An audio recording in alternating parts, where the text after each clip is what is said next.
ini ada kerennya.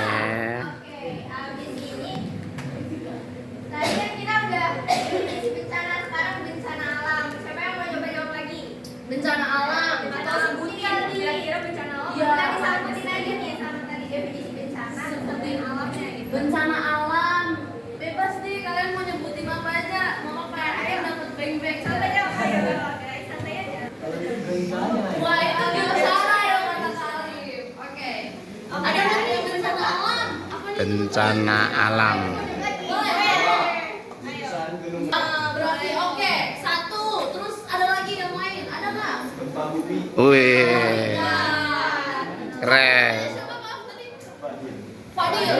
Ayo teman-teman, masa kalah sih sama Fadil? Tsunami. Benar. Apa lagi? Longsor. Ada lagi. Apa lagi? Banjir. Benar. Apa lagi? Apa lagi? Cewek-cewek. Ayo, cewek-cewek. Mana suaranya cewek-cewek? Gak mana? Ayo, ada apa? Erupsi gunung. Oke. Terus ada lagi gak? Nih yang tadi udah disebut belum nih? Yang hari ini aku sama teman-teman. Udah. Yang biasa di hutan tuh apa? Ada api-api. Nah, itu benar. Oke. Apa lagi Fadil? Benar. Ada lagi nggak nih selain angin topan? Terus ada banyak sih. Banyak banget gak sih teman-teman? Oke, kita lanjut aja. Jadi bencana alam itu adalah bencana yang diakibatkan oleh peristiwa yang disebabkan oleh alam. Kalau tadi kan bencana doang itu kerusakan gitu. Kalau bencana alam berarti kerusakan yang disebabkan oleh alam itu sendiri. Contohnya yang kayak tadi udah disebutin sama teman-teman, ada gempa bumi, tsunami, gunung meletus, banjir, terus ada kekeringan, angin topan, dan hari ini kita spesifik membahas tentang tanah longsor gitu. Oke, lanjut. Nah, ini ada definisi dari tanah longsor kayak yang tadi soal kuis ya, teman-teman pasti ada tentang definisi tanah longsor. Jadi, tanah longsor ini adalah perpindahan material pembentuk lereng berupa batuan, tanah atau pasir yang bergerak ke bawah gitu. Keluar lereng, turun ke bawah. Terus jadi proses terjadinya si tanah longsor ini diakibatkan air yang meresap ke dalam tanah itu akan menambah si bobot tanahnya. Kalau misalnya airnya nembus sampai si lapisan tanah yang kedap air, maka si lapisan tanah kedap air itu akan jadi si bidang gelincirnya, dan tanah di atasnya itu yang tanah lapuk itu akan menjadi licin dan menggelincir ke bawah gitu, sehingga terjadi si tanah longsor gitu. Tepuk tangannya mana? Aman nggak tentang penjelasan tanah longsor ini? Kalau ada yang bingung nggak apa-apa. Aman? Teman-teman pada tahu lereng kan? Oke.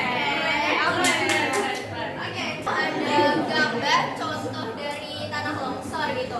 Dan kenapa sih kita tuh belajar di sini tanah longsor, padahal di daerah kita mungkin kan kayak nggak ada yang rawan longsor gitu ya. Dan mungkin kayak amit-amit gitu. Kalau kita lagi jalan-jalan kayak ke puncak, teman-teman ke puncak atau ke daerah yang rawan longsor, kayak kita pengennya teman-teman bisa gitu cara mitigasinya, terus tahu tanda-tandanya. Jadi kalau misalkan amit-amit jangan sampai, tapi yang penting teman-teman udah tahu gitu cara ngatasinnya gimana, harus kayak apa gitu.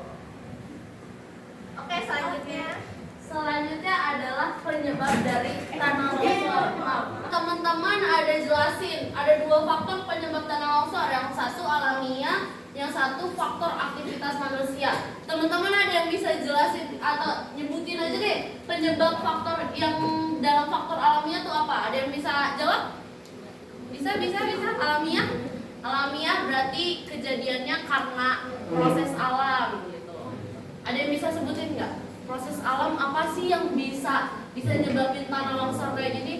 Biasa kalau di TV-TV, gunung meletus. Oke, gempa bumi, benar tuh. Terus ada lagi gak? Banjir bisa. Apa tuh? Oh oke, siap. Teman-teman gak apa-apa, kalau mau izin keluar gak apa-apa. Sedangkan yang faktor kedua itu faktor aktivitas manusia. Coba faktor aktivitas manusia apa aja yang bisa nyebabin longsor? Ada nggak? Ada yang bisa jawab nggak? Oke, benar. Satu. Terus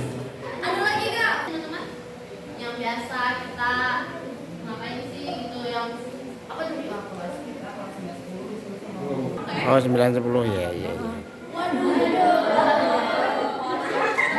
Faktor alamiah yang bisa nyebabin longsor tuh yang pertama ada kemiringan permukaan curam. Jadi lerengnya curam. Kalau misalnya lerengnya curam, berarti kan dia bakal lebih gampang buat jatuh buat longsor gitu kan.